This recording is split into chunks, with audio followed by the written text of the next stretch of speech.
heshima kwa mwanamke, wengine hujificha na kulia kwa siri, lakini kwa mwanamke huyu mambo yamekuwa ni tofauti, ambapo anafanya sherehe ya kusherekea talaka yake.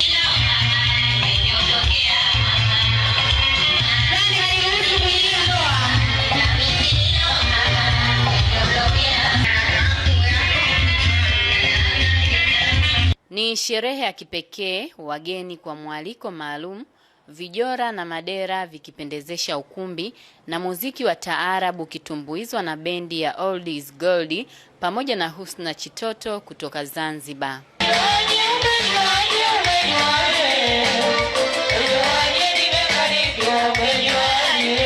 Baada ya miaka mitatu ya ndoa iliyojaa milima na mabonde, Zainaji anadai kuwa aliomba talaka 3 kwa mumewe licha ya kuwa na watoto wadogo mapacha ambao wana umri wa miezi 7. Nilichoka, yani nimeitaka talaka na ndio maana naisherehekea.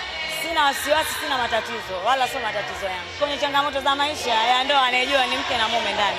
Kwa hiyo matatizo ya kwangu mimi nimeyachoka na ndio maana nikaidai talaka. Kwa sasa na watoto 4. Mume wangu alioniacha nimezaa naye watoto mapacha. Nipo nao mwenyewe, naishi nao, sina wasiwasi wala sina matatizo. Hii ndio ulioachika ndo ya kwanza? Sio ndo yangu ya kwanza. Ni ndo yangu ya 3. Mpaka kufikia hapa. Huwa sibabaishi na mapenzi dada. Nikiona nimechoka na move on. Na zote ulifanya sherehe? Zote sherehe na watu wote wanajua Tanga nzima. Sijaifanya sherehe ndogo. Nimefanya jitihada za kumtafuta aliyekuwa mume wa Zainaji ama ndugu zake bila mafanikio, ingawa yeye mwenyewe anadai kwamba alikuwepo katika shughuli hiyo. Sijamwalika, sijalika ndugu zake, ila yeye na nimesikia kwa watu kama yuko hapa. Tuamkaribisha, tunampenda kama binadamu wenzake, tumefurahi kwa kutunga mkono. Kwa mama, furaha ya mwana ni faraja ya moyo, ingawa anasema hakufurahishwa na wazo la binti yake kusherekea talaka. Kama ni talaka alikuwa tunaogopa, lakini kwa watoto wetu sasa hivi hawaogopi talaka, wakiachwa wanasherekea. Mimi alinificha kutokana ajua sipendi mambo ya heka heka. Akanificha nikajasikia ni ujue, alafu akajaniambia, "Mama, hiyo shughuli mimi nimeona naweka talaka nginja." Labda ugomvi wao wewe kama mama ulikuwa unajaribu kusuluhisha sana, tena ni mara 4 hata mara 5, na kweli wananisikia, wanakaa, baadaye wanabadilika, wanarudi tena vile vile. Sasa naona nimeshindwa.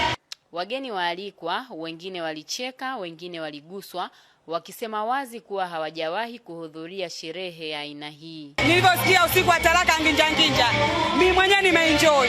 Kwanza itakuwa ni fundisho kwa wanaume wa sasa hivi.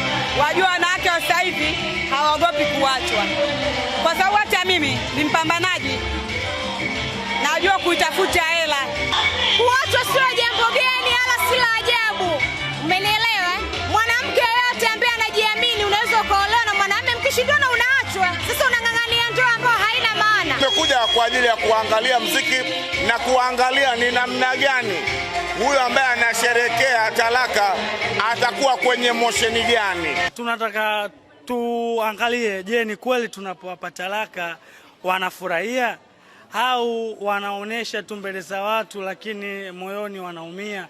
Tunataka tuone wale wahusika hali yao inakuwa vipi. Kama unasherekea talaka, je, inapokuja ndoa nyingine utaipokea kwa namna ipi? Na hapa nikataka kujua kwa imani ya dini, jambo la kusherekea talaka liko vipi? Dini inatambua sana masala ya talaka na ina mfumo wake. Kule kusherekea ni kuonyesha utoto katika dini na kuonyesha kwamba huna ukomavu ndani ya dini.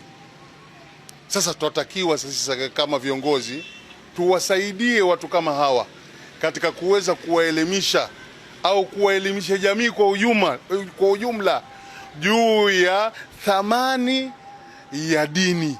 Hadithi hii inatuaminisha kwamba kila mwisho una